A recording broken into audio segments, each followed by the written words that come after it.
Broncos country, I ain't gonna lie, I'm kind of sick of hearing the Broncos name associated with drama amongst the national media. Last week, it was justified given what Jonathan Cooper had said leading into the game.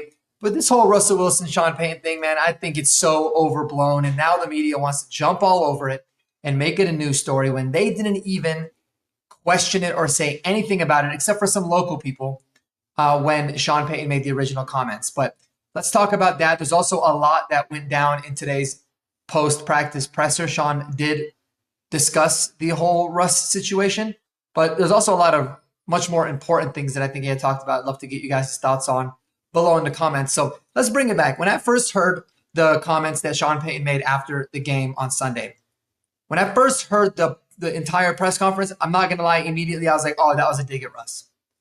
But when I re-listened to it a couple times afterwards, I came away with a different perspective on it.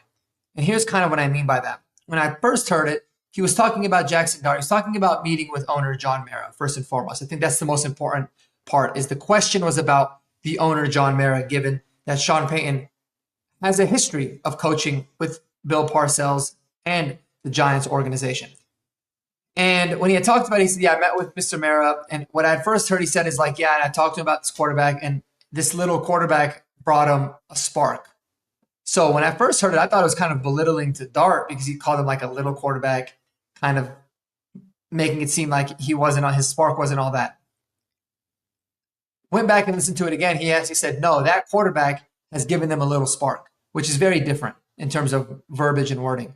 So my point is, when you're listening to something and you're kind of fired up after a game where there's a lot of emotions and you're just pumped, things can be very different than when you go back and re-listen to them, right? And I also thought that when he had mentioned the comment about, I wish that he had elected to start Jackson Dart well after our game, I remember him kind of looking at everyone and maybe giving a little bit of a smirk and laughing about it.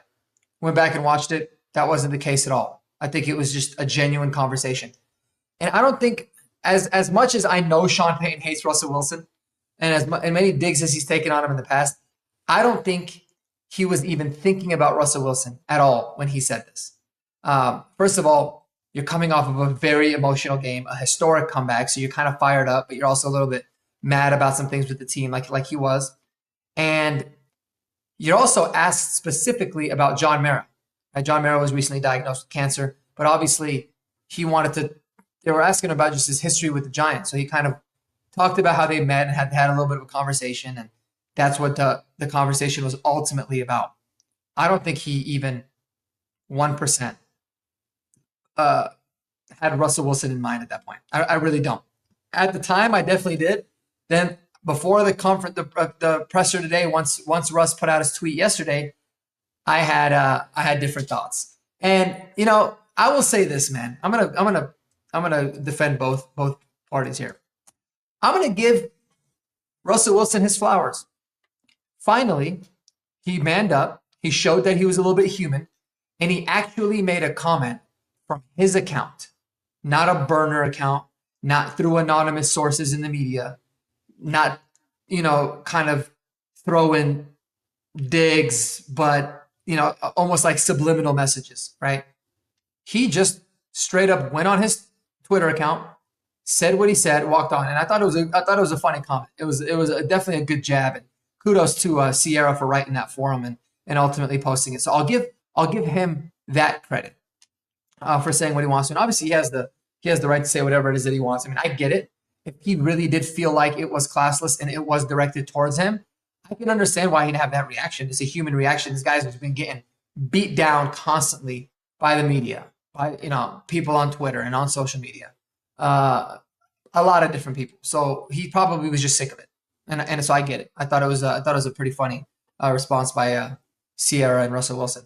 But that being said, I'm glad how Sean Payton handled it today. First question that was asked was about that.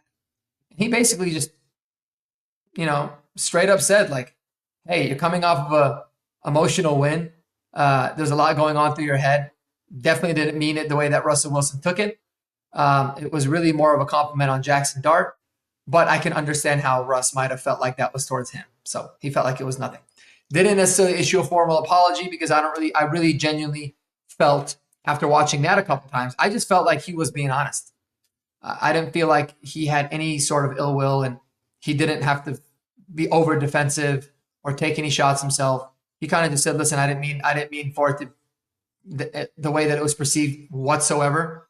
And I can understand how he felt like that, but that wasn't my intention. And moved on, and it was done. He wasn't asked about it since. So he handled that well. I think it'll be brushed down, and hopefully everybody can move on. But just go back and do yourselves a favor. Watch the comments a couple different times with a very neutral, or maybe ask somebody that doesn't really know much about the situation.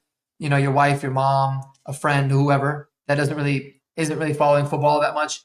Give them a slight overview so they understand it and get their opinion on it, and that'll be very telling as to, you know, if you feel like Sean Payton actually meant what he meant.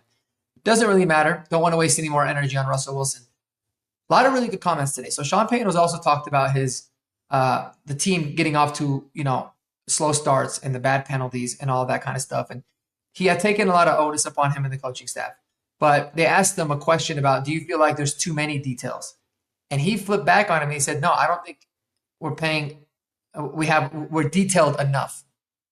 And he said, and what I mean by that is us as coaches. We're not being detailed enough. We're obviously not getting our message and coaching these guys properly. So he took some onus on himself. I don't think Sean Payton is just going to be like, oh yeah, now we're going to completely flip everything that we've been doing. I think he's going to continue working at it and just try to get better at coaching the guys to pay attention to some of the details.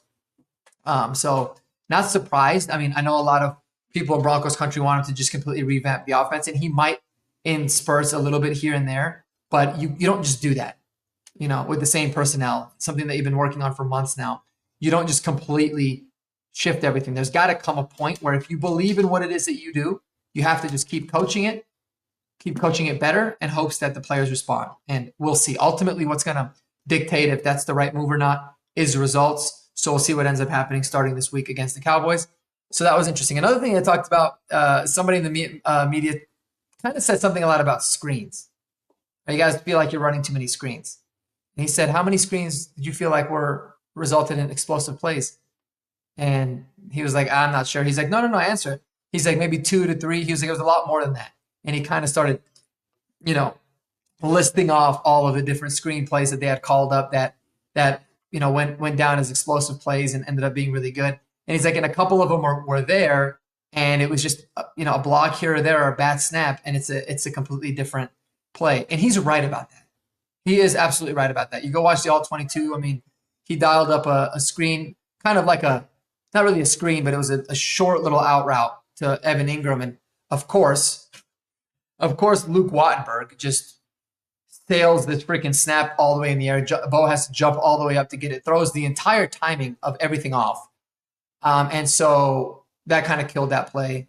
And there was a couple others that, you know, if one guy seals the block and he gets there a second earlier, or if, you know, the ball gets there a little bit quicker, thrown from Bo, it can go for a really long play. So I get it. It's frustrating. I mean, I'm not going to sit there and try to defend that like his screen calls are making me really happy, right? But I think that it's important to contextualize that it's not just strictly the screen call. It's the lack of the execution. And at some point, the players got to be able to execute the small little things a lot better. So it was cool to see, man. I think they're all in really good spirits. I think that they're really looking ahead, not looking backwards to this game.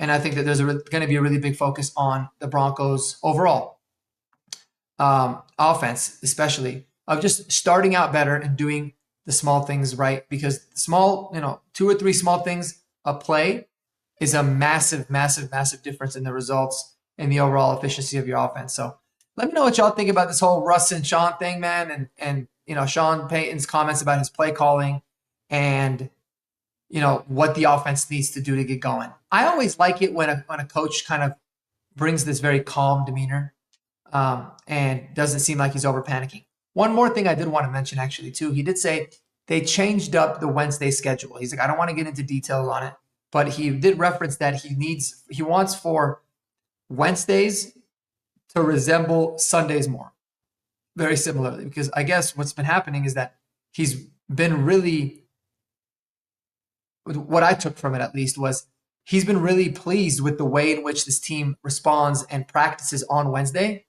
coming off of the game, coming off the day off. Like, they're very energized. It seems like maybe they're very sharp in practice on Wednesday, but for some reason it doesn't translate to being that way on Sunday. So I don't know what he did. We could speculate all we want, but he did make some changes to try to get it to resemble game day a little bit more. And it doesn't necessarily mean that the same routine they have on Sunday they're going to have on Wednesday. Obviously, that's not going to be something that they can do. But maybe it's more, different kind of focuses on different things on Wednesday so that it translates hopefully to Sunday. I don't know. We'll see. But there's a couple changes there that I think are pretty significant, even though us, everyday fans will probably find it to be negligible. So let me know what y'all think, man. I appreciate you guys tuning in. Go Broncos, obviously, as always, and cannot wait to have the breakdown video coming soon, maybe tomorrow, and another one on Friday about this Broncos and Cowboys game, because I think it's going to be a really, really fun game, man. We'll see. Y'all take it easy, bro. Go Broncos. Peace.